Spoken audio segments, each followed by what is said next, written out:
scholars went? You mean the village keepers? Oh, let me think.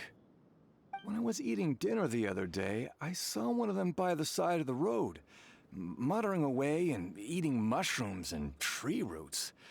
They shouldn't go around eating that kind of stuff. Okay. Did you notice anything else? Anything else? No, I think that's all I have to tell you. Sorry.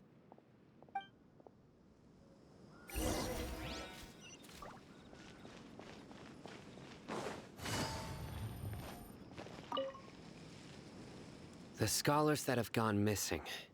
Have you seen them? Those eyes. Those fierce eyes. You look like a real fighter. Don't change the subject. Right. You were asking about the mad scholars. I think it's been a few days since I last saw them. I usually go to bed pretty early, so I'm not too familiar with what goes on at night. But honestly, I feel quite sympathetic towards them. Even though they act a little strange, they've helped me in the past. If it weren't for them, my house would have collapsed long ago. Do you also think Grandpa and the others are good people? Grandpa?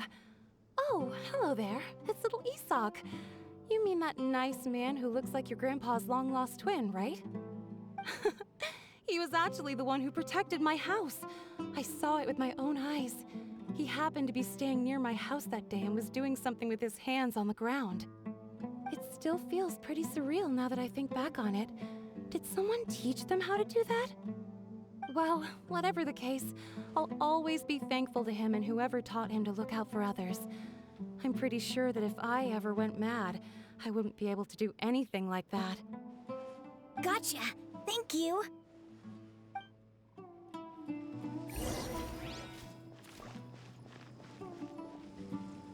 Sir, have you seen my grandpa recently? You know, the one who likes to sit and space out near the village entrance. Oh, well, if it isn't Isak. Oh, your grandpa, huh? It's been a while. The last time I saw him, he was spacing out by the road as usual. I went and asked him if he'd like any of the food I had prepared, despite my wife's protests. Like many people, she's really quite terrified of them. And speaking of my wife, she's still always complaining about how I don't make enough mora. That might explain why she's always mad at me. Oh, thank you.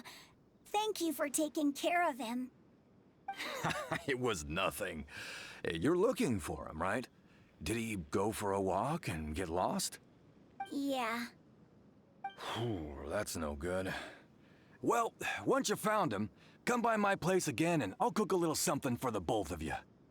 I've known you since you were very young, so as far as I'm concerned, you're family. Please feel free to come by anytime.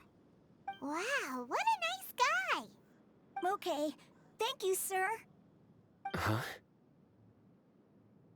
Don't say anything for now.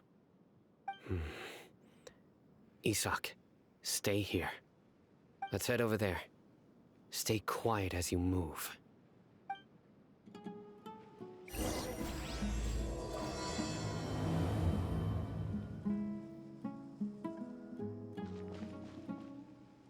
Listen, see if you can make out what they're saying. Have you heard? The mighty Scarlet King, the sovereign of our faith, will soon return to this world. Yes, of course I have. The Scarlet King is the one and only true ruler of this land. I've never believed in any other gods. Still, you say he's coming back, but it sure doesn't feel like life's about to change around here anytime soon. What's your proof? Haven't you noticed? The village has been getting more deranged scholars than ever. Delavar was saying that many people also went insane just before the fall of the Scarlet King's civilization in ancient times. We don't quite know why, but it seems like there's some sort of connection between insanity and the Scarlet King. Isn't it a sign of the Scarlet King's power that all the mad scholars have disappeared? If you ask me, they must have been chosen as the final sacrifice for the Scarlet King's resurrection.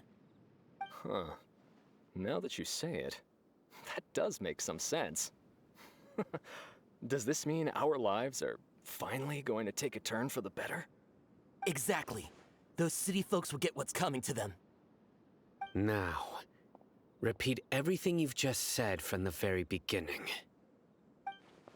Huh? Who are you? Where did you come from? My patience is running thin. You heard what I asked.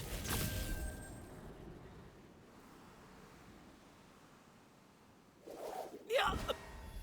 Bro, this guy's something else. Just look at his eyes. One wrong move, and he's gonna flay us alive. Let's not get on his bad side, okay? I am no match for this guy. Oh, okay, good sir. What is it you would like to know? Tell me about the Scarlet King's resurrection. Well, I only know a few things from hearsay. I went for a drink the other day and heard others talking about a rumor that the madmen will disappear, and that the Scarlet King will return to this land. I'm not making this up, I swear! Hey, go on. Keep talking. It's true. It's all true, sir. We desert folk have had more than enough of those people at the academia. They keep sending us all their mad scholars and won't let us have a good life. Would you want to live like this if you were in our place? The radicals were even more thrilled than me when they heard the news. We're all praying for the Scarlet King's speedy return.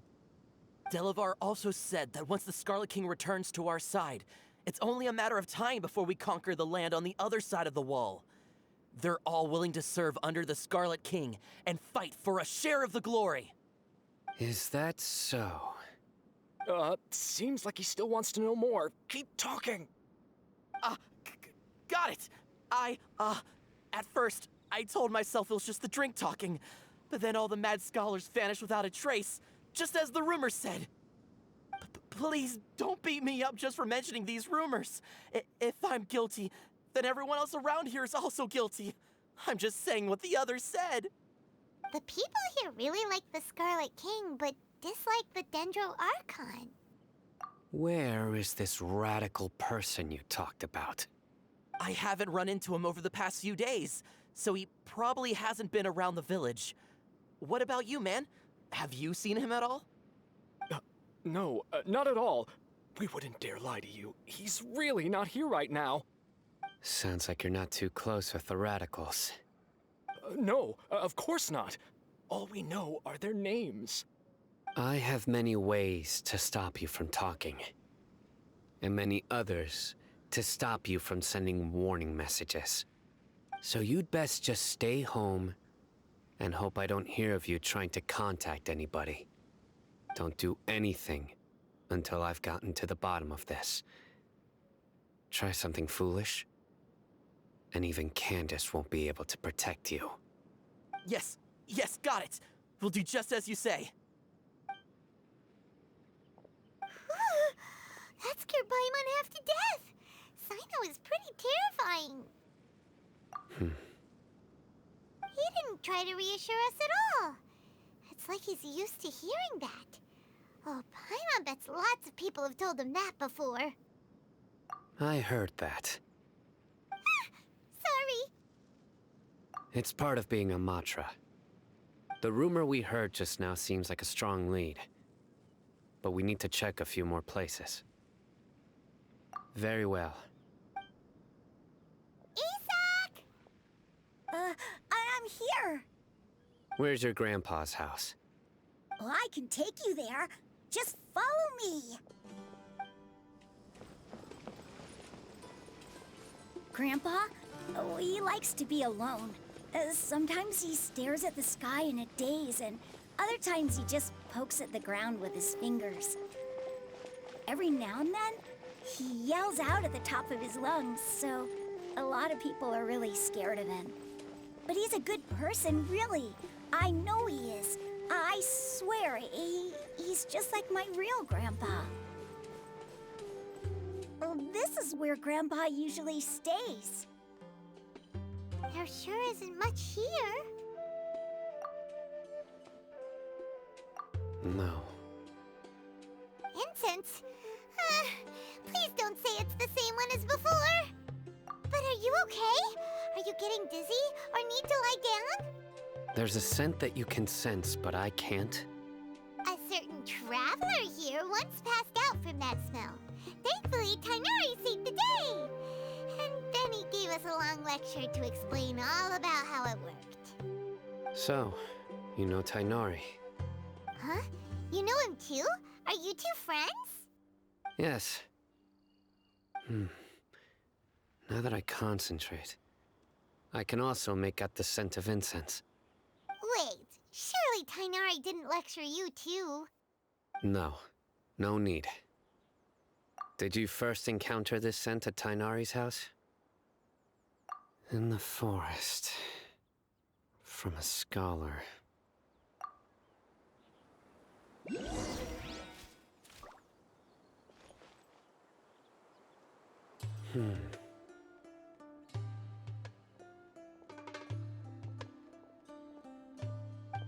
are you looking for, Sino?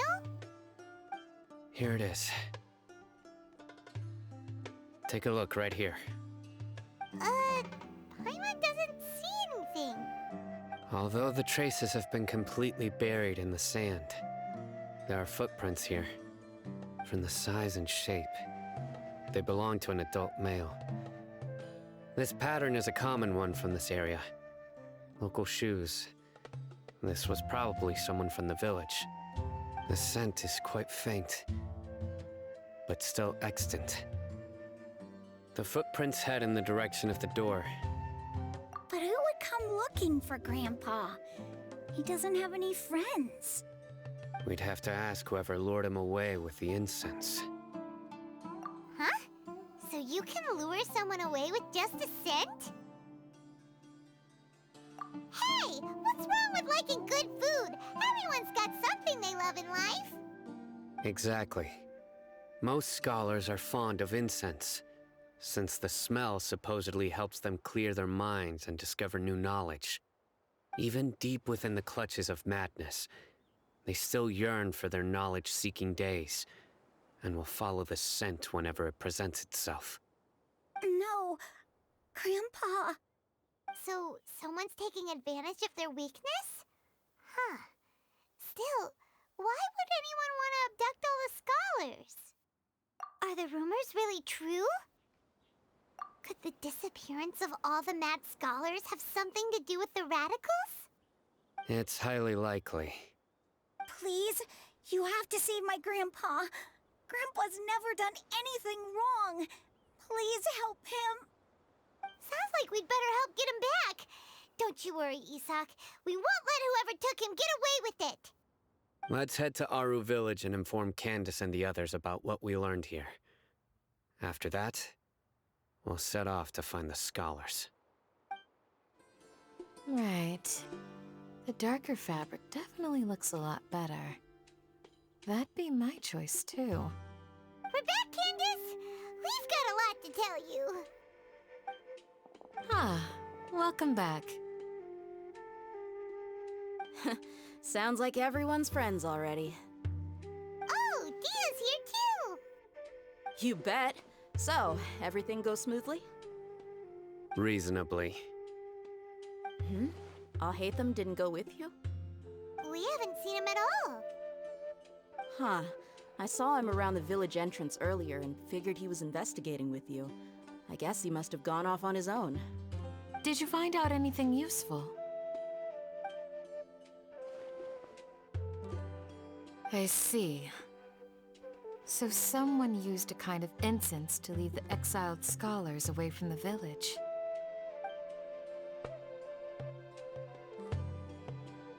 The resurrection of the Scarlet King? First I've heard of it. Far as I know, the kind of incense you just mentioned is only popular beyond the wall. Scholars are fond of it, but as you can see, there aren't many scholars still studying around these parts. No seller would be able to make a profit here. Not to mention, making incense is a labor-intensive process. You won't see anybody in the desert with the patience to make or sell something that requires that kind of effort. It seems someone from beyond the wall must have been supporting this. Makes sense. So what should we do then? Do we go back to the academia and search for leads there? If it was any other day, that would be your next logical step. But today, you've got me on your team, so you get an extra tip.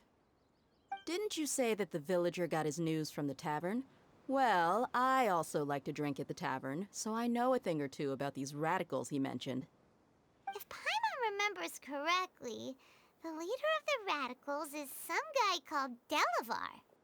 Ah, yeah. Delavar, the scar-riddled bandit, Engur, the wide-eyed butcher, and Jabari, the duck-tailed bearded crook. The whole lot of them are known around these parts. These guys have one thing in common, and that's being broke. The rougher life gets, the more they want to believe in the Scarlet King. Way they see it, the Scarlet King's resurrection is their only chance at overthrowing the Academia. Throwing all of Sumeru into chaos is the only way to change the way of life here in the desert. Anyway, that's my guess why they've chosen to become radicals. Tia! You're amazing! You really know this place inside and out!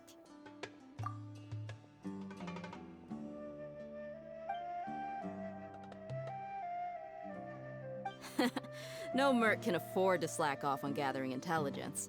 Every mora I've spent in the tavern has been a valuable investment. Let's head out. Now hold on, you're staying right here, Sino. Why? Aru Village is not a big place.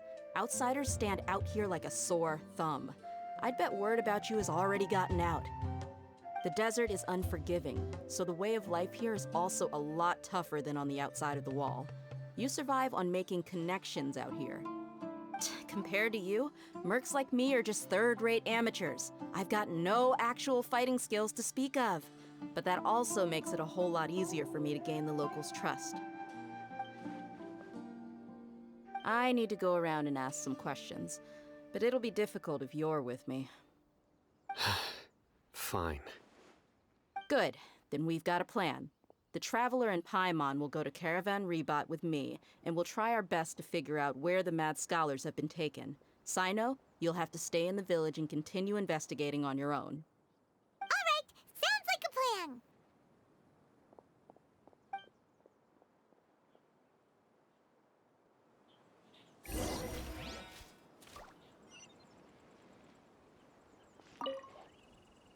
Sino, please don't take offense. I'm sure Dia just wants to help everyone solve their problem as quickly as possible. That's why she can be so straightforward at times. I don't mind. Ah, I see. Well, from the way you were staring out into the distance, I thought you might have been mulling over Dia's words. No, I'm used to being treated that way. It's natural to fear strength. I take no objection to it.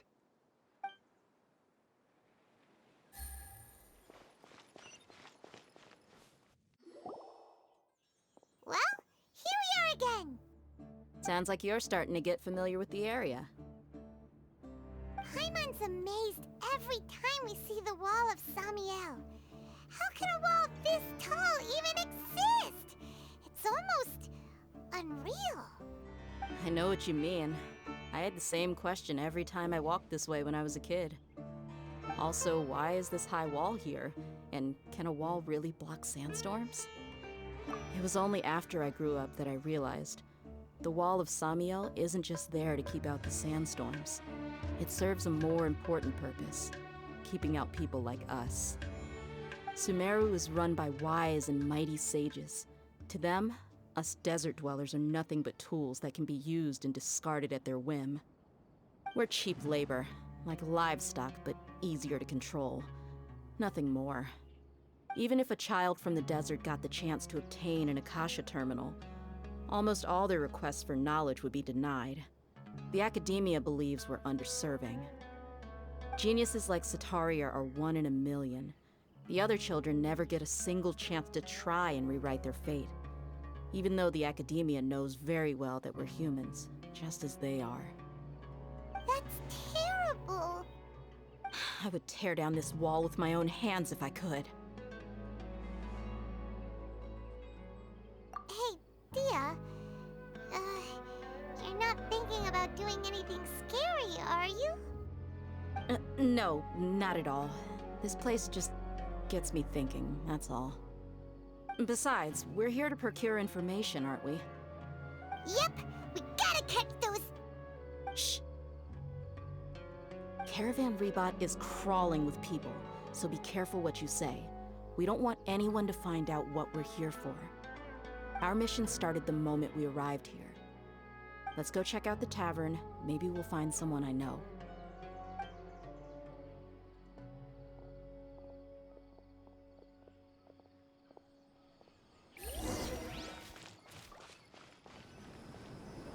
Just our luck. None of them are here today. You mean, you don't see anyone you know? Dia, is that you?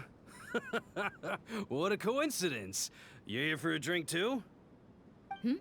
Zaki. Finally, a friendly face. Oh, and who do you have with you here? Guests from another land? Hello, hello. I'm Zaki. Dia's, how would you put it? Drinking buddy? We've had drinks together a few times. You could say we go back a ways.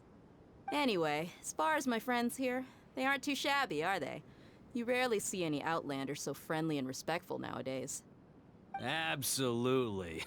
Much better than those people on the other side of the wall.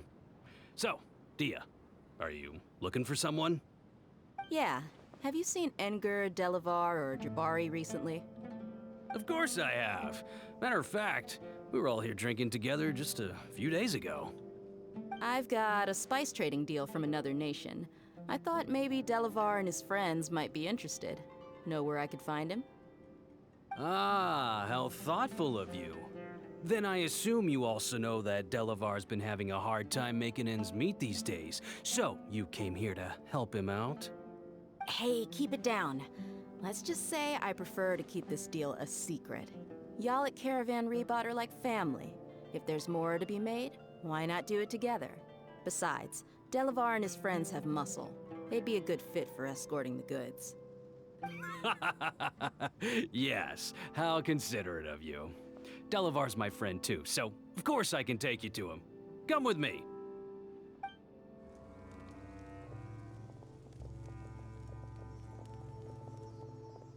Are we there yet? Yep, this is the place. This place is practically deserted. What are they doing in a place like this?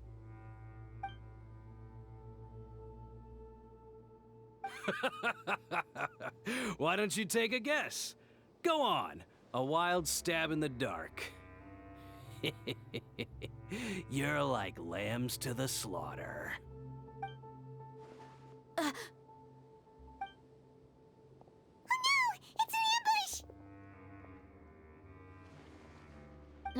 What's this all about, Zaki? Come on, Dia. You really think we didn't hear about what you said back in Aru village? The boys have kept a close eye on you from the moment you set foot there. Not only do I know that you're looking for Delavar, I also know that you've teamed up with people from the Academia to look for the missing scholars. So, you've been watching us from the very beginning? Uh-oh. Paimon knew leaving Sino behind was a mistake! And you left the strongest one in the village, didn't you? Who do you think you are? You really thought we'd fall for your little business deal nonsense? So you and Delavar have been partners all along. Dia, I guess it's only natural for a traveling mercenary like you to be out of the loop. Those of us who hang around the tavern have stronger bonds than you think. But you got one thing right. We're all looking forward to an uprising in Sumeru. There's nothing more we'd like to see than the desert folk overthrowing the Academia. If that's the case, then I'm sure Delavar wouldn't miss a second of it. I'll be honest with you. If it weren't for what you said in the village, your little monologue about the Wall of Samiel would have convinced me that you're one of us. Delavar. And Enger, you're here too, huh? Long time no see, Miss Mercenary. You should have known the traitors are what us followers of the Scarlet King despise the most. Dia, I thought that you, a fellow desert dweller, would understand that the Scarlet King is greater than the Dendro Archon. Little did I know, you don't deserve to join us. Yeah, gee, what a missed opportunity. Adopting radical views and kidnapping innocent scholars, all because of some baseless rumors. Anything else I'm missing out on? See? There you have it. Mercenaries are just a bunch of faithless scum with only one thing on their minds. Mora. Pathetic. You're all like a pack of street rats. You're not wrong. Mercenaries are driven by Mora, and my faith lies with whoever's paying me. As long as there's a profit to be made, anyone can become my friend. Enough talking! Get him! Just as I expected. Let's teach him a lesson, traveler. Impossible! How could you? So, what do you think about your meticulous network now, Zaki? How did you say it? It's only natural for a traveling mercenary like me to be out of the loop. I'm guessing your informant told you that I'm just an incompetent merc with no real fighting skills, correct? I mean, that is what I said after all. And of course you would believe everything he reported. The only thing you know about me is that I'm a mercenary, but you've never seen me in action. Even though you heard we went to handle monsters together, you believed that Candace was the only one doing all the real fighting. That so-called Flame Mane is just a fraud. She admitted it herself. She just uses her connections to gain the trust of others. That's what you thought, right? Ugh. You lied in the village because you figured that we'd have people watching you. And you were stupid enough to fall for it. I figured as much the first time we drank together. You all thought you were so smart. Pathetic. Okay, that should be all of them. Whoa! So you've been planning this since we were in Aru Village? No task can be done without preparation. I just happened to notice a couple suspicious-looking people while you were out investigating. Oh, but instead of catching them right away, you let them report back. Those two who were snooping around were just a couple small fries. If we want to get the real catch, we have to be patient and give it some time. Oh, you mean the funny name she mentioned back in Uncle Ampu's house? The wide-eyed butcher, scar-riddled bandit, Paimon can't remember them all. That's just a bunch of drunk talk. Edgar and Delavar like to talk themselves up when they're drinking. Edgar, the wide-eyed butcher, and Delavar, the scar-riddled bandit, are the nicknames they came up with for themselves. Alcohol has a way of making people share what they really think. So Edgar and Delavar are always rambling in the tavern about how the Scarlet King is a superior deity. What about Zaki? He's just a numbskull who fell right into our trap.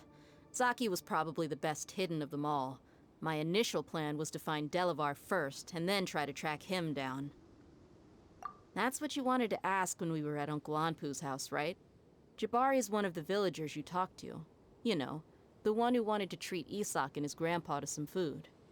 Wait, so he's a radical too? No, he isn't. I just needed to tack on a random villager name to make the eavesdropper think that I was making some wild guesses based on my impressions. Wow, what a genius idea! Well, that's an expert mercenary for ya. Ah, you're too kind. It was straight from the usual playbook, if I'm honest. So, that thing you were saying before, is it really true? About what? About how mercenaries only care about Mora, and that anyone's a friend as long as there's a profit. Does that bother you? What makes you so sure? Dia, do you dislike the Dendro Archon like the other desert folk? You two are pretty sharp. No, I don't have anything against the Dendro Archon. I've heard a lot of nice things about the Lesser Lord from Dunyarzad. I can understand her devotion and gratitude. Dunyarzad's just an ordinary person. There's no way a god would be so involved in the lives of everyday people, unless they were truly compassionate. I've begun to realize that the sages are behind everything that's happened recently.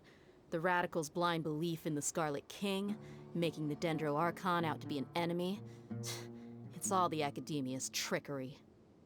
But I see through it all. And unlike them, I can never be hostile towards anyone who's never done anything wrong.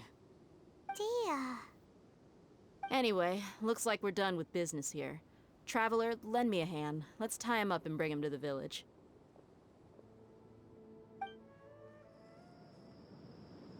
This should be all of them.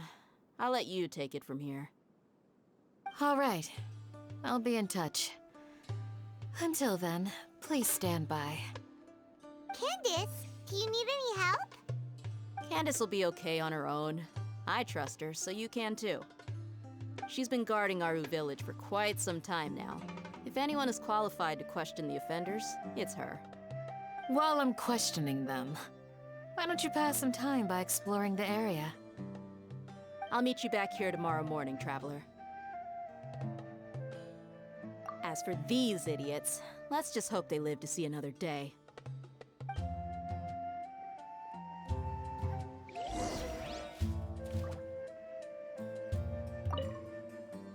Candace is an expert at dealing with people like this. All we have to do is wait for her word. You heard the question. Now answer me. Hey,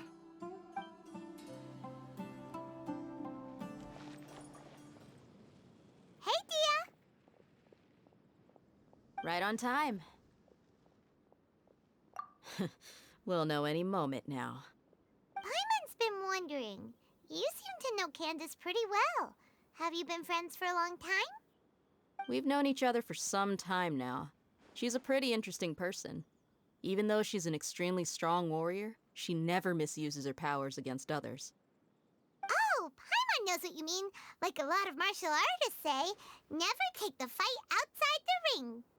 Yep, I guess you can put it that way. It takes strong convictions to be as dedicated as she is, and shoulder that kind of responsibility.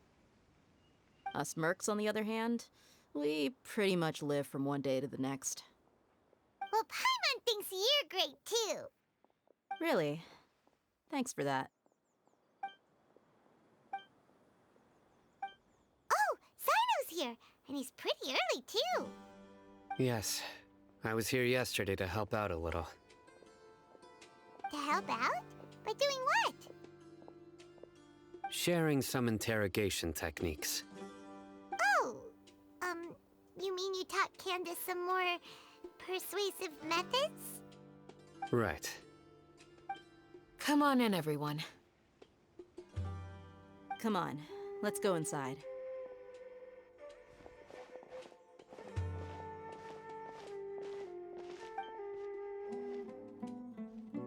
Candace, where? Whoa, you look furious. Do I? Huh. What gave it away? Oh, there's no mask that can hide true bloodlust. Cover up your eyes, and it'll still show itself at the corners of your mouth. Perhaps I need to work on my composure.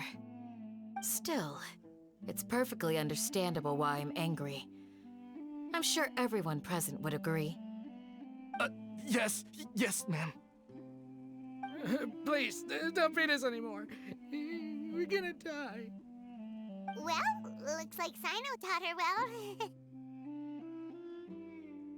You fear death yourselves, yet you do not hesitate to place the lives of others at risk. The absurdity is mind-boggling. The ones you call mad scholars are known to us as the Village Keepers. They are vital members of our community, and some even count them as family. You come here, to my village, and you treat my people as nothing more than stepping stones towards your goal. Tell me, what would you do to you in my position? Mercy! Please have mercy! You've made your bed. We may both be desert dwellers, but there is one thing that I understand better than you. The resurrection of the Scarlet King will only result in war. And war serves no one. The people of Aru Village care little about which god is in power. Life may be tough and tiring, but we wish to preserve our way of life. A war would only cause us to lose all that we have. And that is not a responsibility that you can afford to shoulder. We understand. We're sorry. I'll tell you everything I know. Please, just let us go. I'm listening. You might not believe this, but it wasn't us who came up with this idea. Someone was spreading rumors in the tavern. That's how we ended up hearing about the Scarlet King's resurrection. Some mystery man told us that mad scholars will make the perfect sacrifice to usher in the Scarlet King's resurrection. They give their lives, and we can get anything we wish for. They're called village keepers. Slip up again, and you'll regret it. Yes, sorry. It was all that mystery man's doing. He told us to spread word about the Scarlet King's resurrection and talked us into helping him. In return, he said he'll help facilitate the resurrection process. I'm not sure. That's one. Huh? One what? Strike. You get a total of 3. Then, you die by my hand. Wait, I'm telling the truth. We don't know anything. It was all him. 2. He got us to lure them out of their houses in the night with some kind of incense. We take them to a junction outside the village. Then the mystery guy takes them from there. You gotta believe me, please. I'm telling the truth, I swear. Just ask them if you don't believe me. That was indeed the truth. Traveler, go on.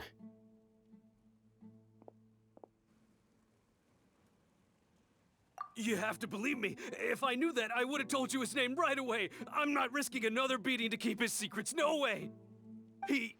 That guy, he wears a cloak, and he's always careful to cover his face. He calls himself the Scarlet King's envoy. I believe I may know what's going on. Uncle Anpu? What do you mean?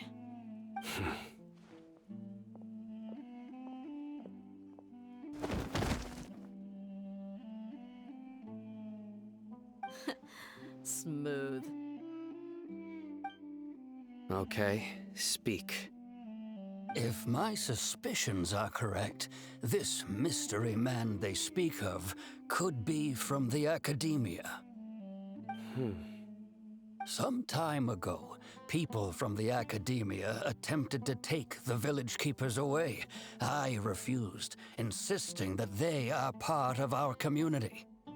It strikes me now that this secretive character shares the same goal they had.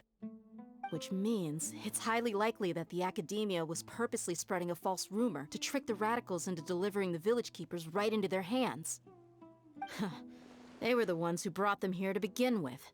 Now they're trying to take them back? We aren't gonna let that happen. Not the Academia again. Just as I thought. But what could they want with the village keepers? People are nothing but tools in the eyes of the Academia. A change in their plans likely means they found another way to exploit the scholars. Regardless, our top priority now is locating the village keepers. You're right.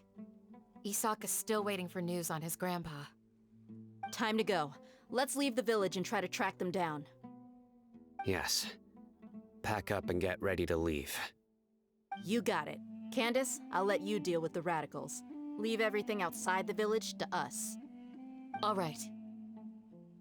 Let's meet back here once everyone's ready.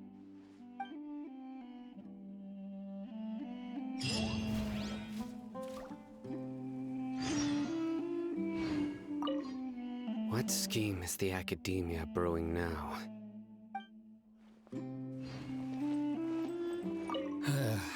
I just hope everyone's all right. You look worried. Thinking about the village keepers? Yes. I'd look for them myself if I could. As members of our village, each one of them is very important to me. You have a strong sense of belonging here. I guess I'm the opposite. Mercs are stray dogs, wherever they go. Dia, don't say that. You can be a part of this community too. Thanks. I'll let you know when I feel like joining.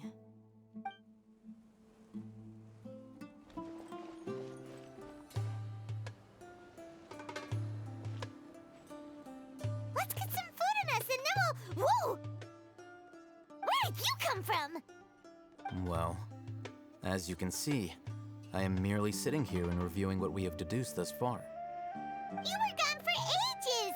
And now you're suddenly sitting here musing to yourself? Where have you been anyway? Hey, what's with the silence? You never think things through before asking questions. I'm giving you some time to make up for that. Paimon's so mad! Paimon's gonna give you an ugly nickname!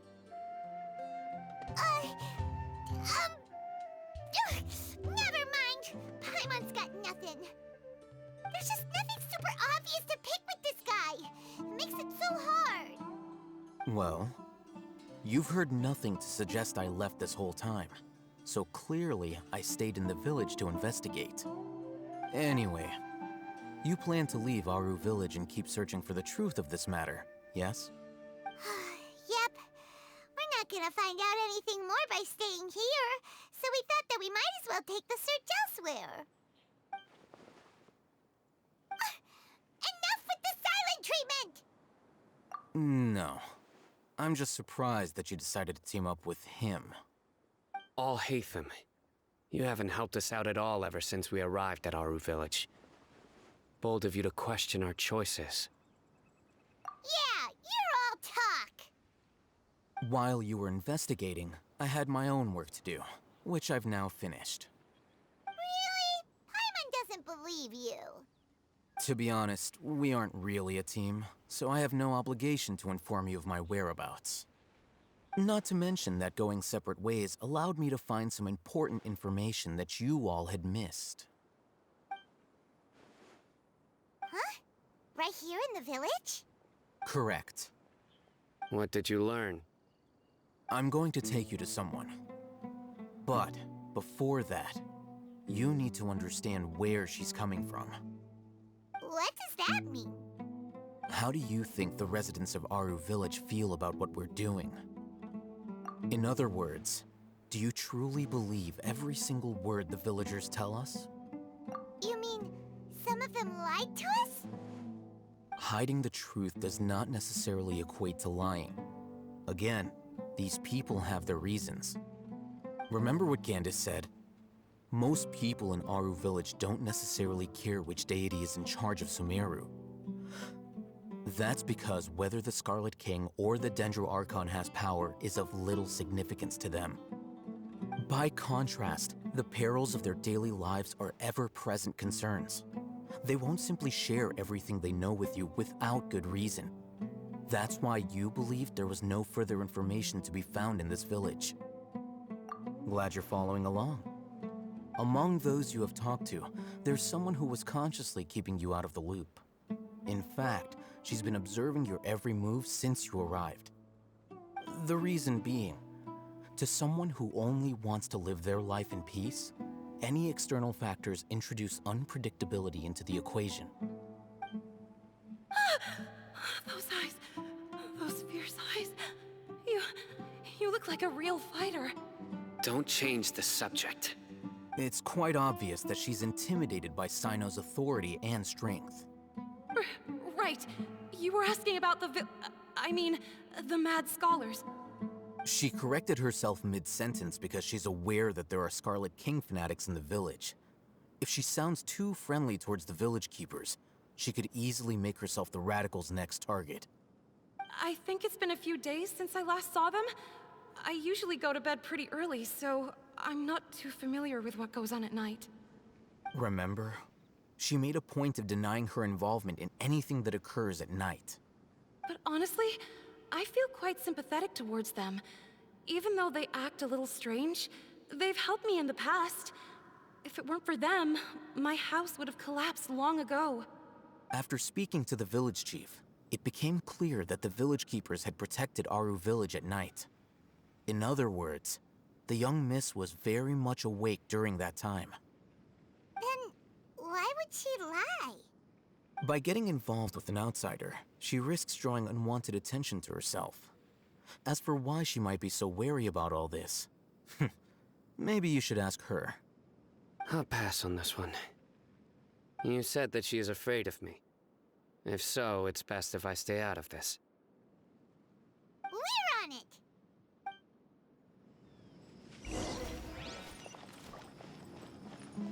Miss Shawnee, as we discussed earlier, I've brought someone with me. Mr. Alhaitham, I'm aware of where you stand, but how can I make sure that your friends think the same as you? Huh? What do you mean? We need to clarify our stance or something?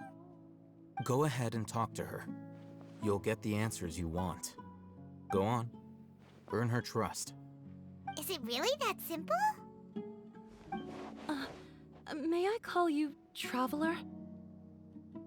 Hi, Traveler. I want to ask you something. Do you think the resurrection of the Scarlet King can truly change Sumeru for the better? Why's that? That's very similar to what Miss Candace says. I know you two are friends. That's why I'm willing to talk to you, even though I do have some reservations.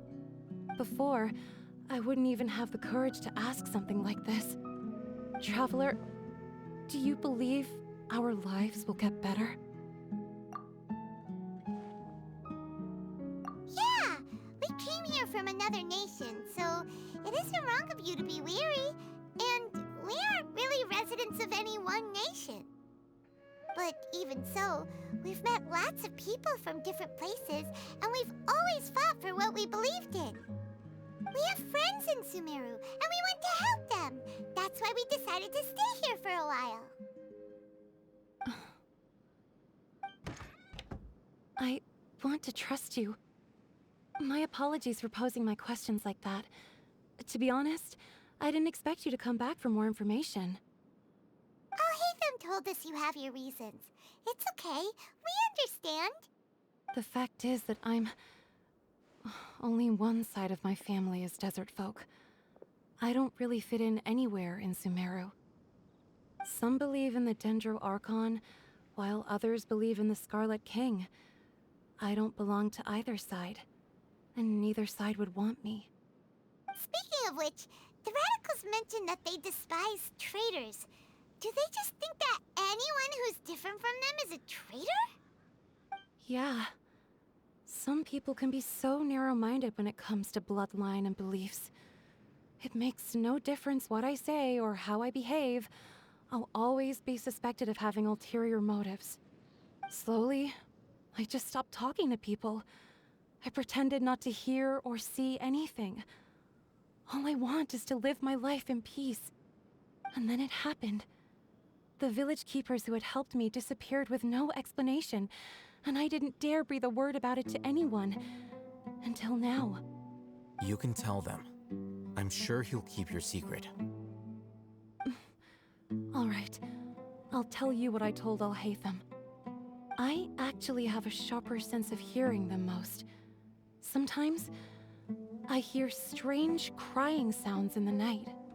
There are ghosts? Perhaps. I'm not sure. It's faint, but it's definitely the sound of crying. It comes from far away in the distance, and always carries very raw emotion. It used to be louder and more frequent, but ever since you arrived in the village, it doesn't seem to happen as often, and when it does, it's much quieter. I have to focus really hard to make it out. I confirmed this with the guards on night duty. They also have someone with a good ear, and he's heard similar sounds at night. But, because we're in the middle of a desert, he would rather believe that they are the cries of beasts than ghosts. There's really nothing around these parts, except for an old hospital not far from the village. I think they used to use it for treating Elazar, but it's been abandoned for years.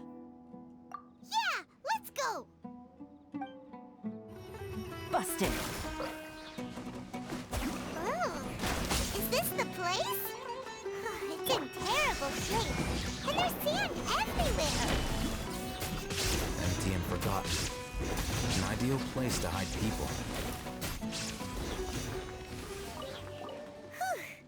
They were easier to deal with than Paimon had expected. Super strong bandits? Or monsters taller than buildings dropping out of the sky? Or, something like that. He looks super serious. We gotta stay on our A game too. This is the one.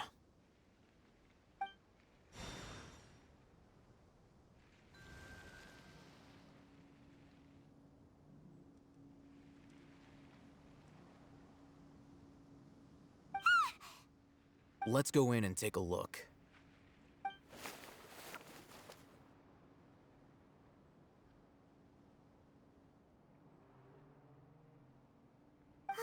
Hey, we haven't found squat. Are you sure we aren't wasting our time here? Patience. Shawnee says she only hears the crying at night. We have time to burn. Until then,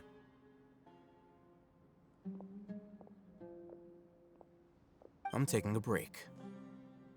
And just like that, he sits down. Wait, he even brought a book to read? What are you reading? Let Paimon see!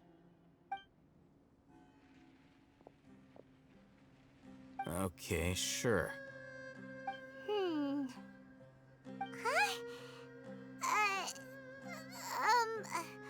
The natural position, which is the positional propensity of an entity in natural motion in contrast with an object in forced motion? Huh? When free from external influences, every entity displays the tendency to follow its natural trajectory? So, you got that? Oh, Paimon gives up. You keep reading your book. See ya! How is he so relaxed? Look at him, reading an impossible book in a creepy place like this. Hey! Paimon's your Tibet travel guide. Paimon knows plenty of useful stuff already. And anyway, it's not Paimon's fault that the books people read in Sumeru are so complicated.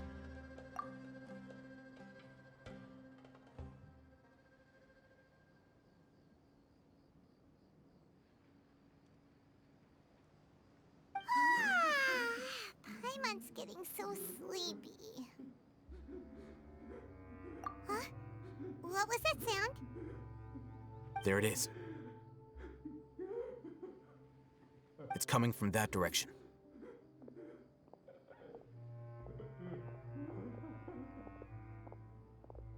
Is the sound coming from here?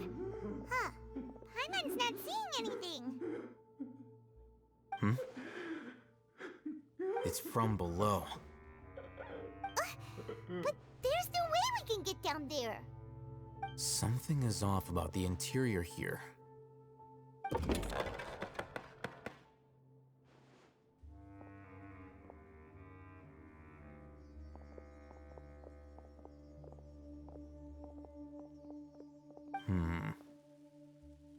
As I thought, there's a hidden structure. Wow. It's like they tucked another hospital into this one. Oh, it looks like there are other mechanisms around here. Let's keep exploring.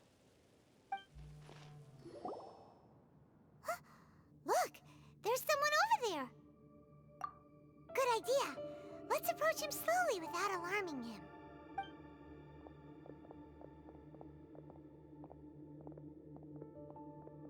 Wait.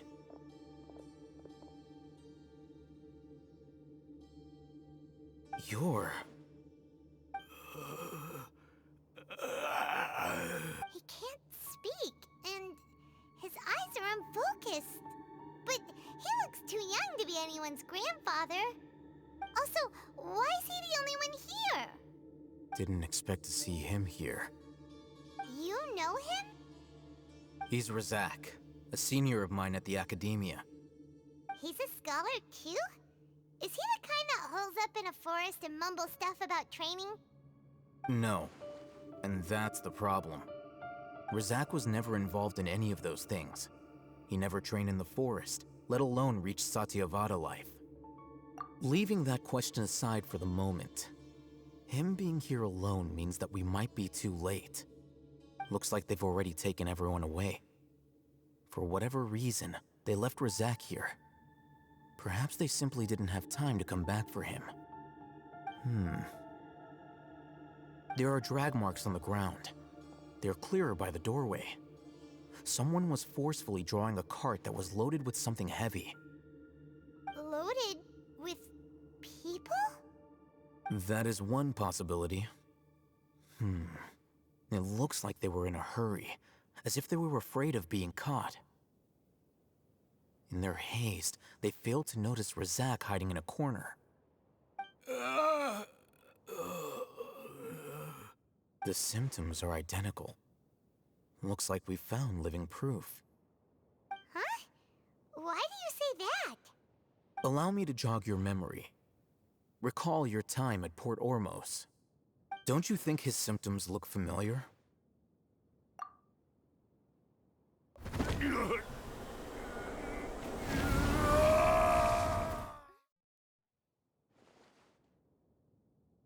Oh, now that you mention it, they're acting the same way. Correct. The academia is behind all of this. It isn't difficult to deduce their rationale. First, the academia spread a false rumor of the Scarlet King's resurrection, emphasizing the role of the village keepers, the mad scholars who were exiled to Aru village. These rumors were all the persuasion that the radicals needed, and those based in Aru village leapt into action. Unbeknownst to them, of course, through rounding up the scholars, they were actually helping the academia. As well as being able to exploit the radicals for their own ends, this scheme has one further advantage to the academia. All the risks and responsibilities are offloaded onto the Scarlet King's followers. Life for the desert dwellers has been brutal ever since the Scarlet King's death all those years ago. Beneath the surface, feelings of desperation are widespread. Many would give everything they have for the prospect of something better. Anyone looking to exploit that for their own ends simply needs to make a few empty promises. Even if complications arise, people will see that those involved are all followers of the Scarlet King and look for no further explanation than differences of belief. A deep-seated mistrust of the desert and everyone in it by the rest of Sumeru will make sure of that. The notion of an academia plot wouldn't even cross their minds. It may seem like a simple strategy, but it is able to work wonders under Sumeru's current circumstances. Oh, that makes a lot of sense. It's in line with the village chief's theory, too. But there's still one very important question. Wasn't it the academia that brought the scholars to Aru village in the first place? Why does it want them back now? Throughout this process, one thing has changed. The scholars' identity. First, they were scholars. Then, they became lunatics. After that, they were exiles. And finally, they become missing persons. An exile is still patently a living, breathing human being. But when someone becomes a missing person, that is brought into question. If you can't find someone, you have no way of knowing what exactly happened to them. That makes missing people an ideal resource. Resource? For what exactly? One possibility is that the information in their brains could be extracted into knowledge capsules. Extracted? You mean canned knowledge comes from people's brains? With the technology of the Sumeru Academia, it's entirely possible. Perhaps the process caused them great suffering, which is why they cry out in the dead of night when no one is watching them. So, the human brain... Nope, nah, Paimon doesn't want to think about this. I'm the Academia scribe, after all. I'm familiar with their projects. Anyway, judging by Razak's state, the contents of a divine knowledge capsule were extracted from his mind. But something went wrong in the process. Or perhaps his curiosity got the better of him, and he used such a capsule for himself. Paimon's a little confused. Can they just use anyone's brain?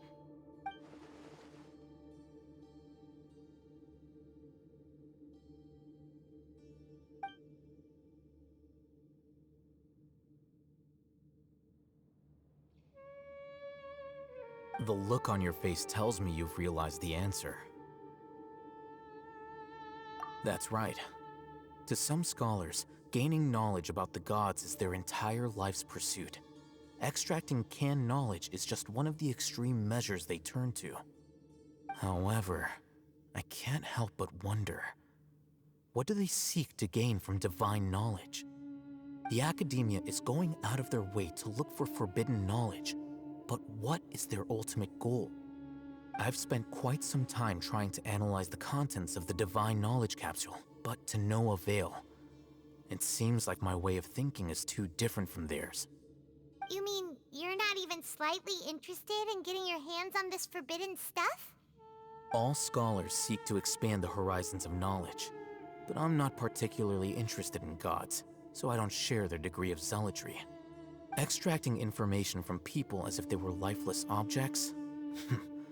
If this is the direction of academic progress, then the academia may as well shut its doors. Sounds like you're really against all this. Of course. The academia's actions run contrary to their rules. Whether it be academics or knowledge, everything has its boundaries. If those lines are crossed, the rules and order that govern everything in the world will be destroyed. This matter needs to be corrected, just like fixing a typo in a book. Wait, didn't you step in to help because you felt sympathy for those poor people? Not to be callous, but no. My criteria are a little more restrictive than that.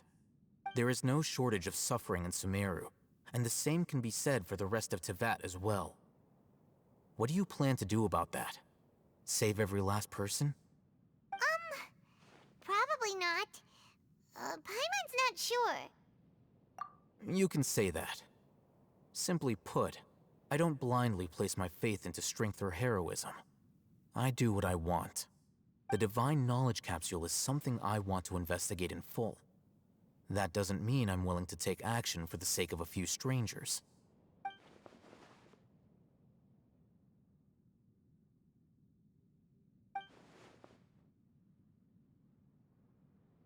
Paimon's been wanting to say this for a while.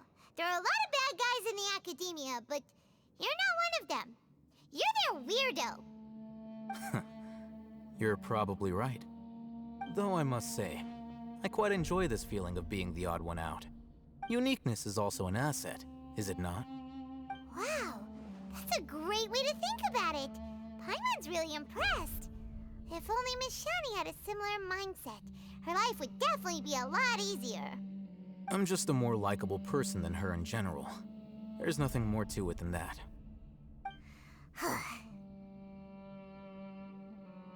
He won't last long if we leave him here. Let's take him with us.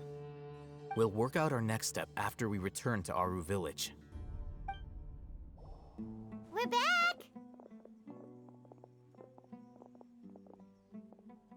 You must be tired. You should rest and take some water. What's the situation? Who's this? Unfortunately, somebody who's too young to take on the role of Isak's grandfather. Nevertheless, he's one of the people we're trying to find.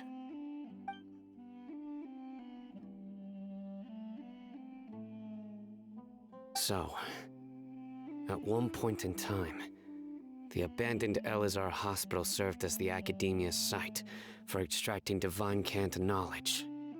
Yep, pretty much. Their plan must have been implemented at some point before we arrived at Aru Village, since divine cant knowledge has been in circulation for a while now.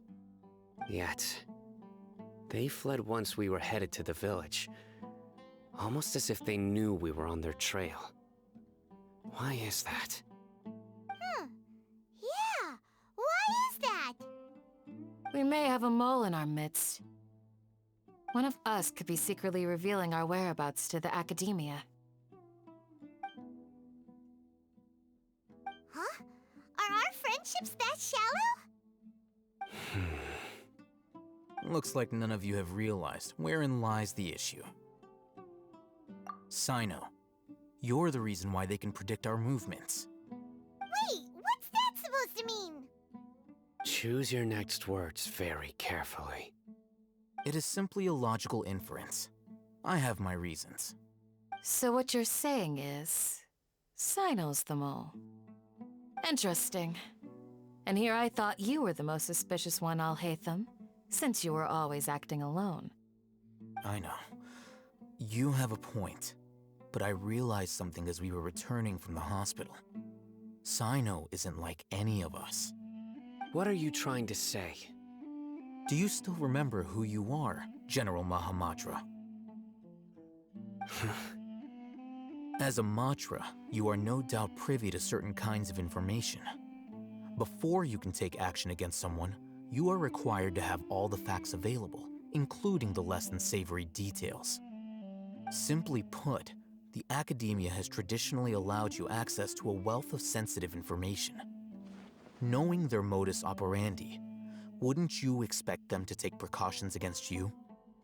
If you want to raise a vicious wolf, you need to make sure that you can avoid its bite. The academia is monitoring me? It's not that simple. The academia has eyes all over Sumeru, but they have a special protocol for dealing with you. Every so often comes a Nyagarbaha Day. On this day, the academia enters new information into the Akasha through knowledge capsules. I remember seeing a thick notebook next to the control panel once. Its contents were all about the General Mahamatra, his activities throughout the day, preferred methods of enacting judgment, everything. You're saying that the academia entered my information into the Akasha too? But what's the point in doing that? My actions aren't important enough to be added into the Akasha. The Akasha is capable of computation. The Akasha's algorithms are entirely capable of predicting your movements using the data entered. When you would depart, the route you would follow, your destination. It knew all of this. It predicted my every move. The academia has been watching you longer than you think. So that's how it is. Sino adheres to his principles so strongly that he's actually a thorn in their side. Tenacity of will and steadfast faith are worthless to the academia. They need scholars who are easily pliable and mindlessly go after anything they can profit from. Sino, don't take it to heart. This just proves how much of a trustworthy ally you are. They escaped because of me. Don't blame yourself. It's not like any of us would have known. I have an idea. If they predicted my movements, then I might be able to guess where they went. Whoa, you bounced back fast. There is always an opportunity for safety after danger passes. Oh, so that's how it is! Paimon gets it now! If the academia is trying to avoid Sino, then the safest place would be... Yep, that's right! They'll want to proceed in the direction opposite of where I'm going.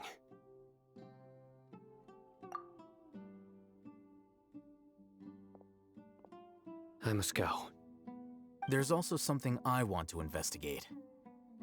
Let's go, guys! After him! Please, wait! I want to go too! You want to go too? If so, you have to promise you'll stay safe. I want to find Grandpa. I promise I'll be careful and not cause any trouble. Everyone, I leave him in your hands. Yay! Let's go! Remember to pack some food with you. Paimon feels like we're missing someone, though.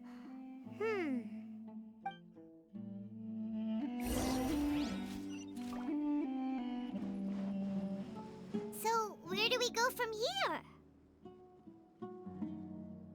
Yes. After leaving the village, we should head straight toward the desert.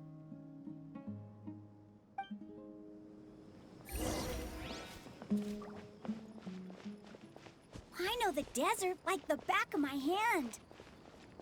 Is Is that because you play here a lot? Yep. One time, Grandpa almost got lost in the desert, but I was the one who brought him back. There's something here. What's this? It's buried in the sand. Looks like we'll need to roll up our sleeves and do some work. And Paimon thought running around everywhere was already enough work. Okay. So, we have to dig it out? Whatever's down there looks like it's buried really deep.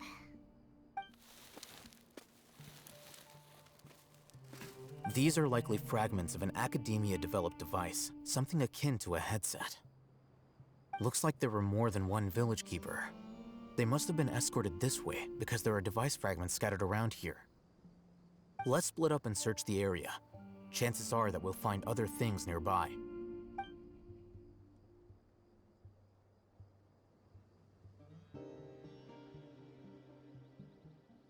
Is this what we're searching for?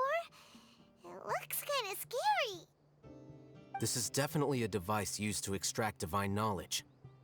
How did it end up buried in the sand? That can't have been part of the plan.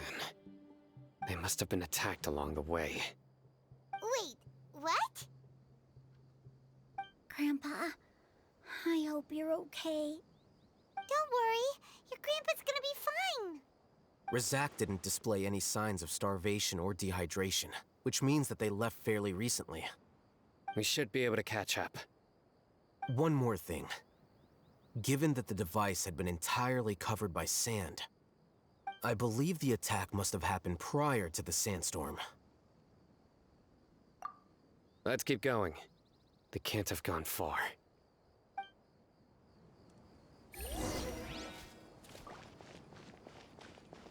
Ugh, but running on sand is so tiring. But you're flying, aren't you, Paimon? Is flying over sand tiring too? Ugh, of course it is.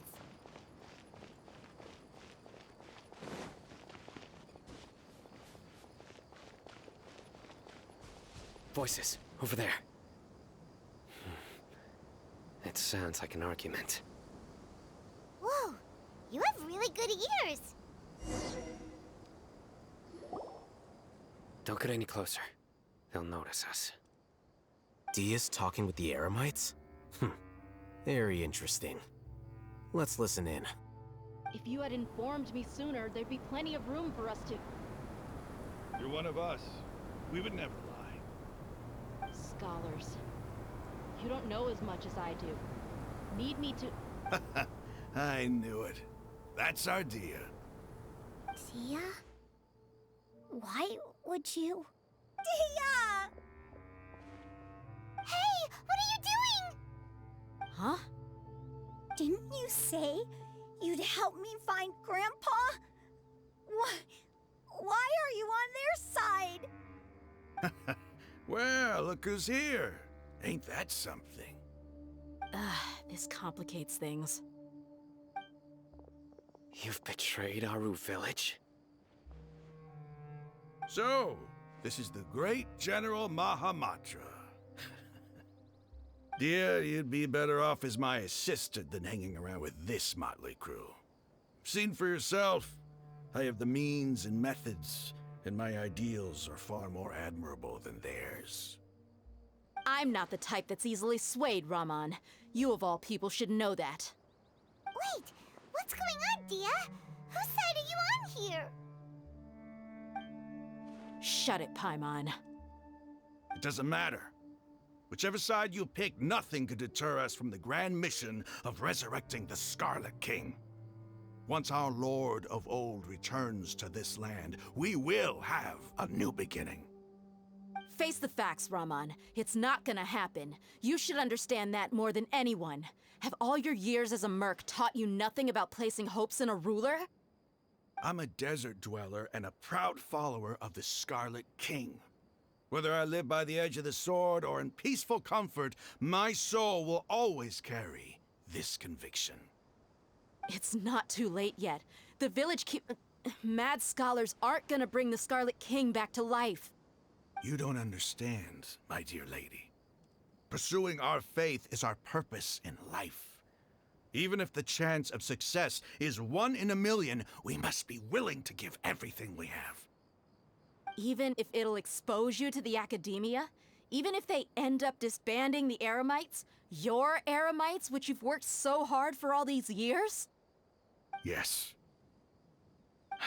We've waited a long time for this day to come. The sun and the moon no longer shine here. All you see now is cracks in this desiccated land. But fate has finally dealt me a hand to play against the Academia. With these scholars in our custody, we'll stomp the Academia's forces and fight our way beyond the wall of Samiel. Ridiculous. Think about it. The Academia controls the entirety of Sumeru. Your powers are negligible in comparison. If you still don't believe me, then try asking these 2 men. They're also against the Academia, but neither of them are as arrogant as you are. They look more like pawns of the Academia to me. Why would I listen to anything the people of Greater Lord Rukkhadevada have to say? Filthy traitors. Your god abandoned all honor and betrayed the Scarlet King. We desert dwellers will never trust the likes of you. It's impossible to communicate with someone so hostile. Perhaps we should. Do you really believe that by kidnapping the scholars, you'll be able to negotiate with the Academia? These people have no value as bargaining chips, but I could be persuaded to take their place as your next hostage. These scholars were exiled from the Academia. I, on the other hand, am their current scribe, and will be a much greater asset to you. Wait, you can't be serious. So, you want to trade places with the hostages, do you? Precisely. Any wise person would gladly accept my offer. What are you thinking? What if they decide to kill you instead? Well, that would be bad luck for me. However, I'd get the chance to observe the scholars, perhaps even find out the truth. Think you can talk me over with that confident look of yours? I'm not trying to persuade you. I'm using this as a means of joining forces against the Academia. You are the scribe. What do you have against the Academia? Not all desert dwellers believe in the Scarlet King, and the same applies to the Academia. Why must all knowledge seekers approve of the Academia's way of doing things? You Academia scum. Every last one of you is nothing but a hypocrite, just like everyone else on the other side of that wall. I've made myself clear enough. I won't listen to another word from the Dendro Archon's people. Not so fast. I'll hate them. Do you stand by everything you just said? I never make empty promises. You know you're making a dangerous decision, right? I do. Good. Raman, hear me out. These people are my friends. Maybe you can't take the followers of the Dendro Archon at their word, but what about me? Do you trust me? We've known each other for years. Of course I do. In that case, I'm willing to vouch for their honesty with my right arm. Come on, Raman, don't be a coward. If you're serious about taking on the Academia, you need to steel yourself. You can't be afraid. An arm from the Flame Mane. You've piqued my interest. But what if you refuse to oblige? What should I do then? No one's a fool here, Dia. We're mercs. And mercs don't tend to live long unless they have their wits about them. You're not wrong, but this is different. I promised my friends that we'd bring back the village keepers together. Let's do it right here then. Give me your right arm as proof of your resolve. Don't listen to him! He's not even trying to negotiate! He just wants to make things more difficult! That's fine. Are you crazy? We came here to save lives. One arm for that many people is still a pretty good deal, if you ask me. Rahman, I'm holding up my end of the deal here. You'd better not let me down. Sure. Go ahead and cut off her right arm. No! Dia! What are you gonna do? Think of something! You don't have to go this far. That's not for you to decide. Do it! Dia! Run!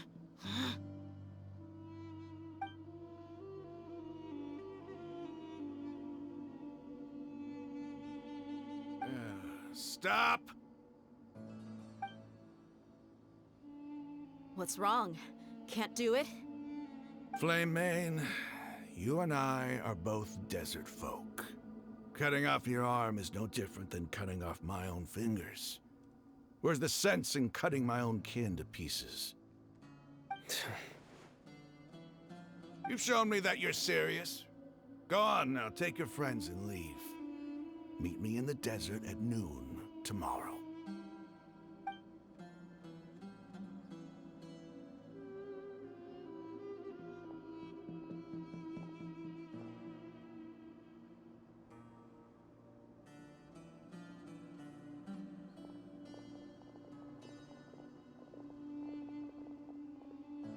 Phew.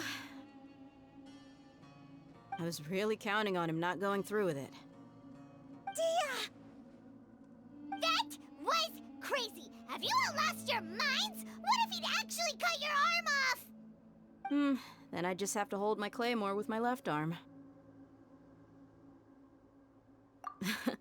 Okay, I'm sorry. But sometimes when you're out on a limb, you gotta double down to seal the deal, you know? Don't ever make a promise like that again. I can deal with the likes of them. If it came down to it, you would not lose to them either. I don't doubt it, Sino. But this is about more than me and them. There's a lot more where they came from. Even if we got rid of one bunch of radicals, there are others out there. Wiping them out would do more harm than good. As you wish. I'm sorry, Dia. I should have stayed put and listened.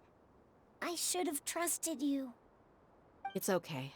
I promised you I'd help find your grandpa, so I'll do whatever it takes. Whatever it takes? You just might be scholar material. Huh? Are you serious? The Eremites once said that I was a lunatic. Perhaps a little madness is essential to be successful in research. Why does it feel like he's using his praise for me as an excuse to brag about himself? Okay, let's get moving. We should head back to the village and rest up.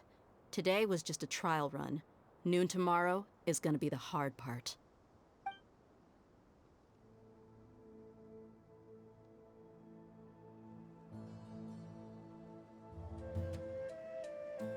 You're all here so early. Looks like we have everyone here. Isak, are you sure you want to come with us? I'll watch from a safe distance. Dia, I want to be there to bring Grandpa home. Okay, let's go then. Dia, wait. What's the matter? I heard that you were quite reckless yesterday. No more of that today, understood? Or I'll be very upset with you. Fine.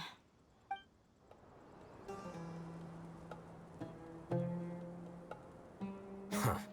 They got here before us. Uh-oh. Is it because Paimon overslept by 5 minutes and held everyone up? Is everything ready? Absolutely. Although, you brought fewer people than I imagined. Bring him over.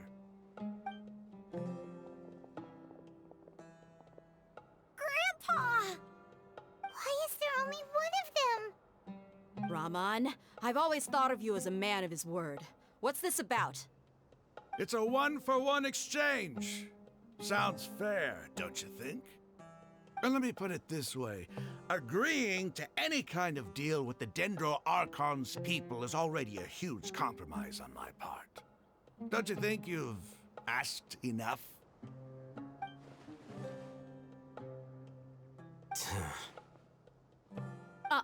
You stay right there!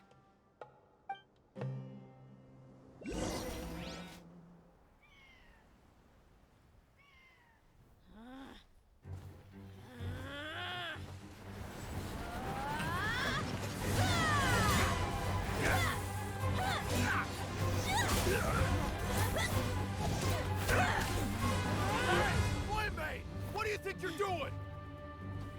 Grandpa! Don't you see this blade here? You coward! Why are your hands shaking? Wait a second! It's a earthquake!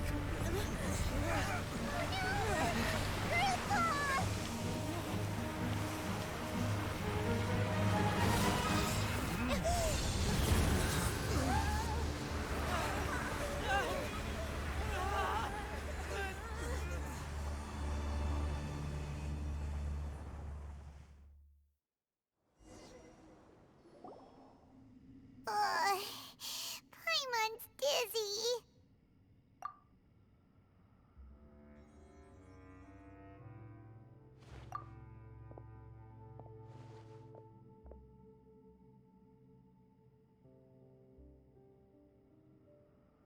This day's going just great. What a nuisance. The sand dune collapsed. I saw an energy field. The village keeper protected us. It glowed green with dendro. Just like you said, it may well have been the remains of Lesser Lord Kusanali's power inside the scholar's body. The dendro Archon. The present one. Grandpa? Grandpa? Oh no, he's getting confused again. Hey, look around you. Did there used to be a temple here? It seems that when the sand dune collapsed, it exposed these underground structures. The symbols on the gate belong to the Scarlet King's civilization. This structure must be ancient. Over time, the sandstorms completely buried it and left it in the state we see now. It could have been an underground palace in the distant past. Oh, a miracle. Praise the Scarlet King! What's he doing here? And his men too? They must have fallen down here with us. Pretty lucky if you ask me. Most of them seem in really bad shape. Except for him. He got off lightly. Mind your head. No, this isn't the time for conflict. Our exalted lord has shown us the way to his sacred palace. He's not actually gonna go in there, is he? As it happens, I want to take a look inside too. What are you doing? Don't you think it's curious? 1 minute, Lesser Lord Kusanali's power protects us from harm, and the next, remnants of the Scarlet King's civilization appear. Two major deities are vying to showcase their power to us. It would be a shame not to witness them both. Paimon thought you weren't interested in gods. Indeed. In my view, gods are just a higher form of living being, or creature, you could say. New discoveries are always worth investigating. Whether they have anything to do with gods is neither here nor there. Raman, what are you gonna do about your men? I'll just let them lay here. The Scarlet King will take care of his people. Right now, I'm going inside.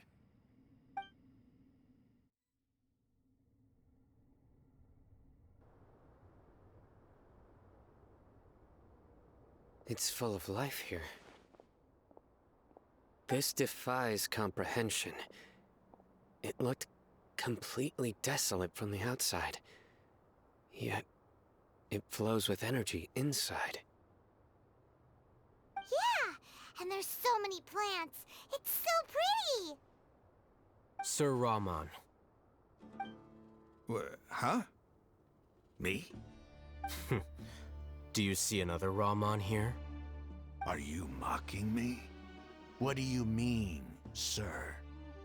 Interpret it however you want, but there's something I'd like to draw your attention to. While this structure is clearly left over from the Scarlet King civilization, the energy that flows in here is that of the Dendro Archon. Whatever you say. It's not like I have a vision. There's nothing to be angry about. Think of this as an academic journey. It does seem kinda strange. If that's true, then we might have to explore this whole area to find an explanation.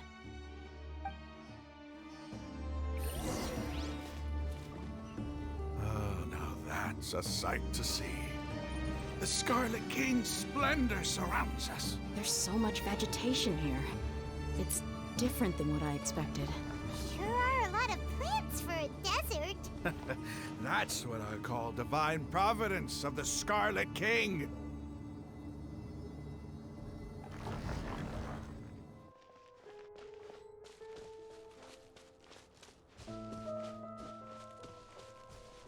It's getting brighter! Oh, it looks so beautiful!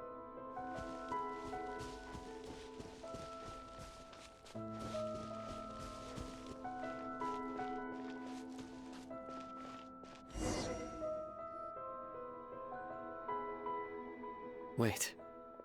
What's that? A load of flowers, and it looks like there's something among them.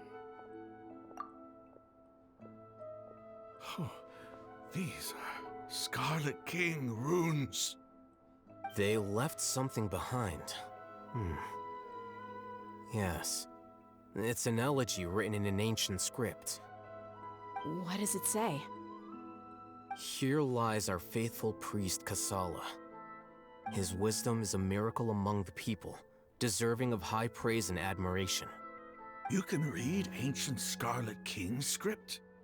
Of course. Every student needs to master at least 20 languages before they graduate. He's not serious, right? There's still something off about this place. The elemental energy here is too concentrated. The scent of life. Is it trying to tell us something? Is this it? Analyzing.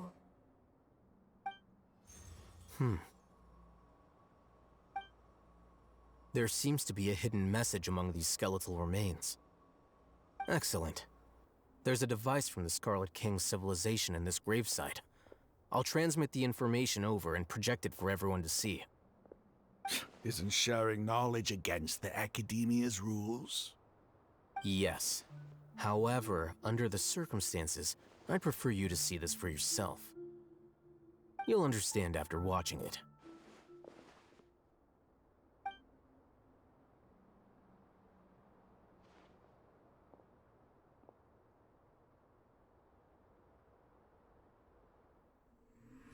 Civilization is born of knowledge, but so too can knowledge be its demise. A disaster caught us unaware. It was knowledge that did not belong to this world. The Scarlet King brought this forbidden knowledge into our world, and it quickly spread like a plague. People's minds were filled with crazed whispers. Dark gray scales spread across their bodies. Even the land was stripped of its vigor. Only a desperate, deathly silence remained. Were it not for greater Lord Rukkhadevata from the forests, the damage would have been irreversible. She summoned the priests to build temples and infused into them the divine power of life. The disaster was miraculously tempered, and the embers of our civilization were preserved in Aru village. Alas, the miracle could not last. As long as forbidden knowledge continued to exist, it would forever blight this world. In the end, the proud king of the desert, my eternal lord, chose to sacrifice himself. I have spent my whole life since guarding one of these many temples. But now, my duty is coming to an end. As I close my eyes for the final time, the sight of that noble deity will appear in my vision once more. In helping the Scarlet King to eradicate forbidden knowledge, she exhausted her strength, and her form became that of a small child. How strange. Now that I think of her, I no longer have any fear of death, for I sense that the spirit of life will abide with me during my eternal sleep. Children of the desert, cling no longer to past grievances, but hold tight to the memory of this act of benevolence. What was that? The priest's memories. No, impossible. Greater Lord Rukkhadevata. So the former Dendro Archon and the Scarlet King were never enemies at all. But this doesn't make any sense. The Dendro Archon's followers, they're clearly... Was that the former Dendro Archon? She became so tiny in the end.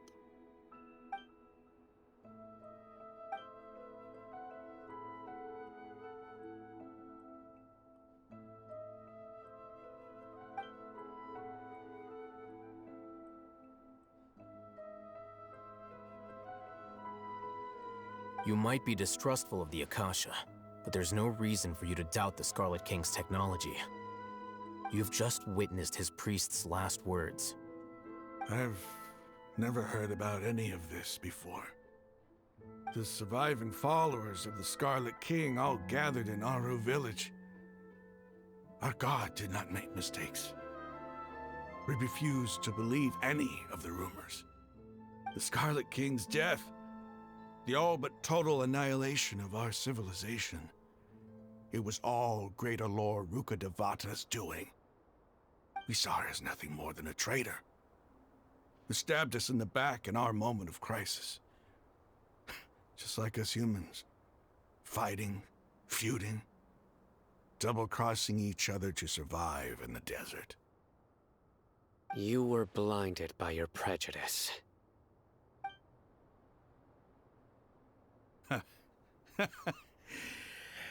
If I hadn't seen this for myself, if I hadn't witnessed his last words with my own eyes, ears, and heart, how could I ever begin to accept this? The truth is so far from what I've always known. Am I really supposed to believe that after all these years, all this time seeking revenge, suddenly now my enemy is my savior? Raman, that's enough. Give it a rest. You're starting to make a fool of yourself. Dia, tell me, my Eremites and I, what are we even fighting for?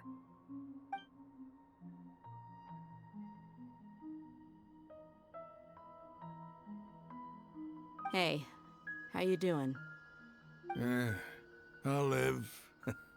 Thanks. I should probably go. Can't just stay here forever. What's your next move gonna be? Oh, I know what you're going to ask. I feel deeply ashamed of everything I've done. You'll get everything you're asking for. But please, give me some time. After everything that's happened here today, somehow I need to explain it to the others. It's not gonna be easy. Well, I guess that's for me to deal with.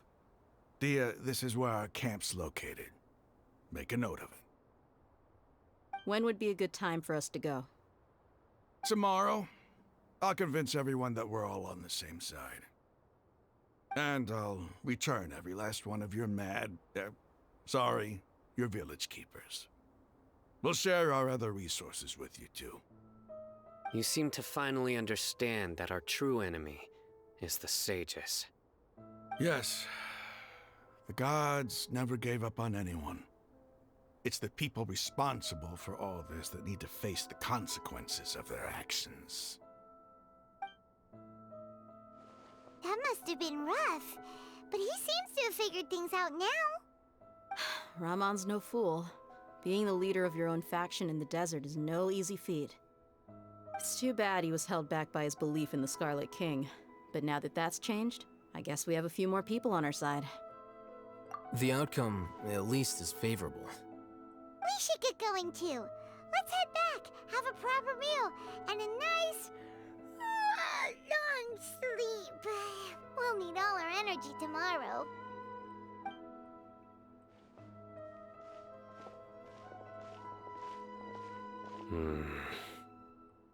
Sino, we're leaving! Stop yelling.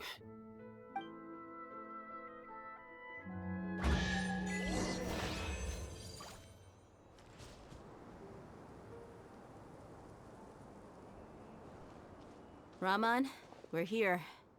Everything's been arranged. Someone will bring the village keepers back to Aru village shortly. I guess all I can say now is, thanks for agreeing to help.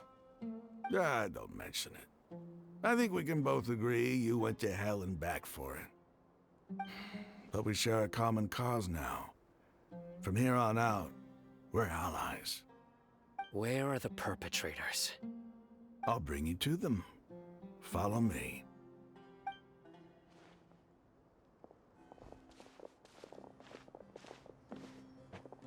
So these are the people who kidnapped the village keepers. Oh no, it's the scribe! There's no need to yell. No one can help you now. We've been all over the desert trying to find you! That's right.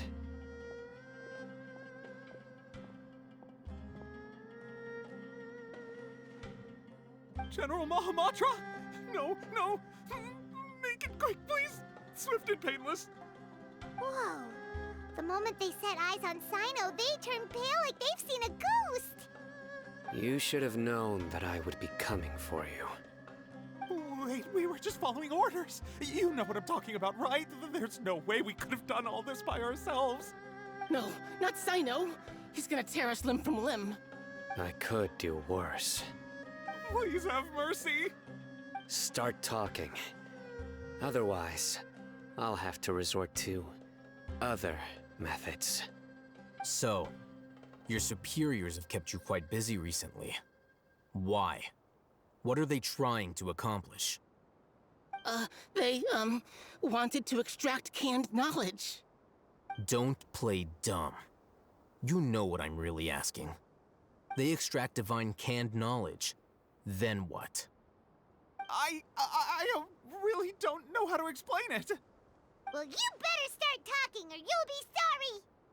You don't want to make things any more difficult for yourself, do ya? Be my guest.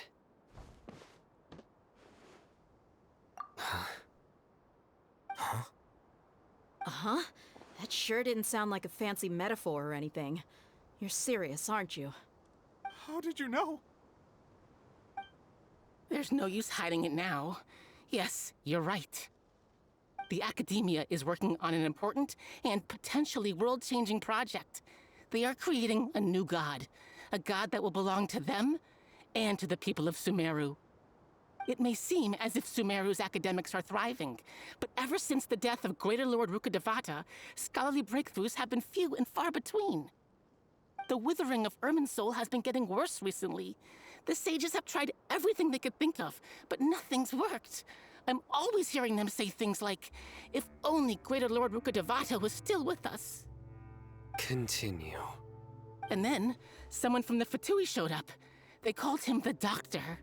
He brought a gnosis and said he wanted to borrow the Academia's research facilities. The Doctor was previously expelled from the Academia. At first, the sages looked down at him in disdain. But when he said those words, everyone's expression changed. He asked them, "Do you wish to create a god?" This is what the arrogant ignorance at the extreme end of academia looks like. First, the Academia spent a long time constructing a divine vessel, which was based on an exquisite humanoid puppet. After that, they harvested dreams via the Zeb-Zerus Festival Samsara, maximizing the Akasha's output. With the doctor's help, and the Akasha now functioning at maximum efficiency, they were able to use it to extract the power from the Gnosis and convert it into a divine core. Next, they decided that their new god needed to possess divine wisdom. For that to happen, they needed a huge quantity of divine canned knowledge. It adds up. But how do you determine whether the knowledge extracted is of divine origin? Call it an educated guess? The Academia has been trying to figure out the exact source of the Scholar's madness for centuries, but to no avail. Nobody can explain the cause of this phenomenon. Surely you can see what that implies, Scribe Al-Haytham. If it's knowledge no mortal can comprehend, then it must be something only gods are able to decipher. In other words, it's the source of the God of Wisdom's omniscience and omnipotence.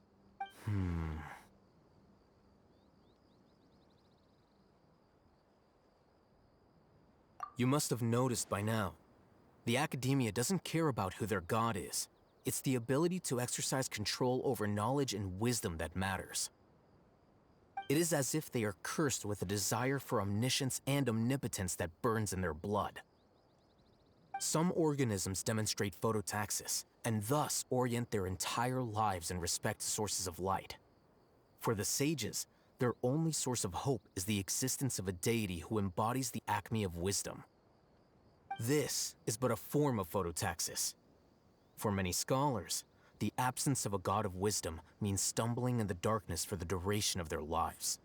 Then what does Lesser Lord Kusanali mean to you? Is she not a true god present in this world? If you already have a new god, why try to create another one? From the beginning, the Academia has never treated her as a god. When the Academia first discovered Lesser Lord Kusanali, the newborn god of wisdom, the sages hoped that she would be as wise as Greater Lord Rukkhadevata. But upon evaluation, they found that at the time she possessed no more intelligence than any ordinary human child. The sages never had a ruder awakening. This forced them to accept that Greater Lord Rukkhadevata had indeed passed away. Not to mention that Lesser Lord Kusanali's Gnosis had been used to power the Akasha this entire time. By herself, she has neither an Archon's raw power, nor the spectacular insight expected of a god of wisdom. Slowly but surely, people began to forget about her existence. So, this is the path the sages have chosen.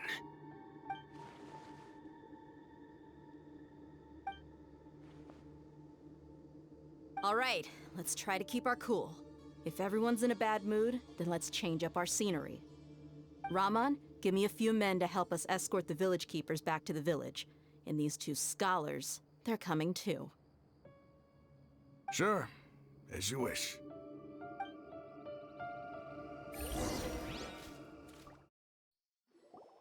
The village keepers you found have all been returned to their homes, and each one has a dedicated caregiver to look after them.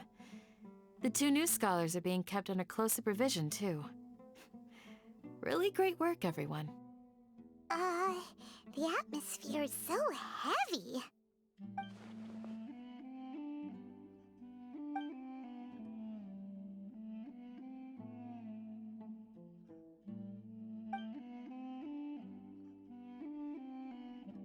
Hey! Say something! Stop spacing out! Come on, is there nothing left to talk about? In that case, let's all get some water and try to think about something else. Or I can go fetch some snacks. Oh! Paimon's so coming with you! Do you have any plans, Traveler? Gods above, you're not talking about work, are you? So you were still withholding some information?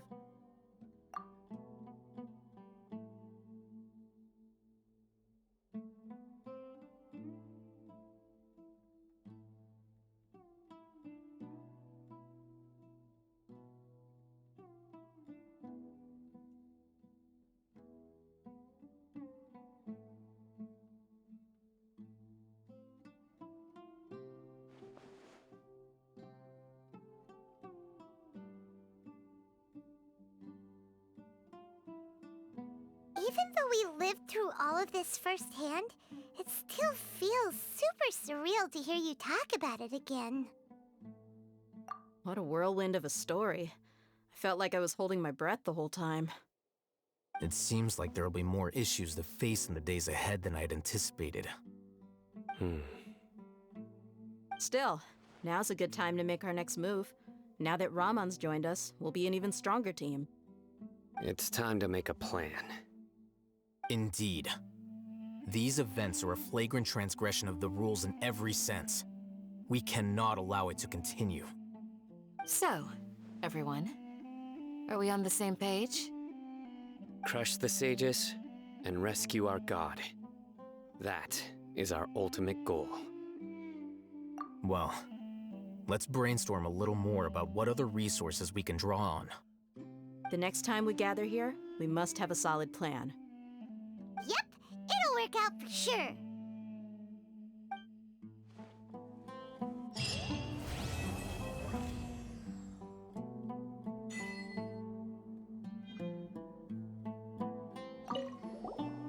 Don't rush. This is a big undertaking, and the planning and preparation for what lies ahead will no doubt take some time. Take it slowly. We need to make sure the plan is as effective as possible. He's starting to read his book again. Hey, are you even listening? Would you like me to lend you something to read? No way! Your books aren't quite to Paimon's tastes. I was joking. I know my books are far too difficult for you, and I have no intention of lending them out. Ugh, you're so annoying!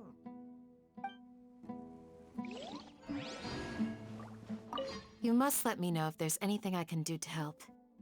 Though I cannot leave Aru Village, I can't help but feel stirred when I see the looks in your eyes.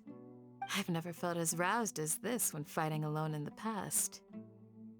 I suppose this must be the power of camaraderie.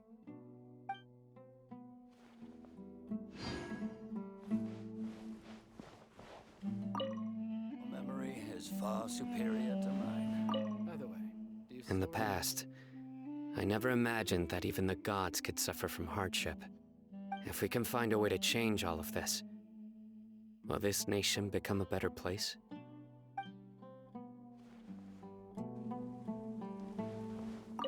The past few days have been some of the most challenging work I've ever taken on.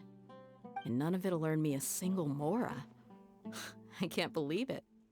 Look on the bright side, Dia. Maybe we'll get a huge reward after this is all over. You've got a point. Hey, what would you do if you woke up tomorrow with more money than you could ever spend? Paimon would buy boatloads of tasty snacks. That's it? And maybe some tasty drinks as well? How adorable. Well, here's to all our indulgent fantasies. If there's a chance they can come true, I'll give it my best shot. And here's hoping that everything we do from now on will change this world for the better.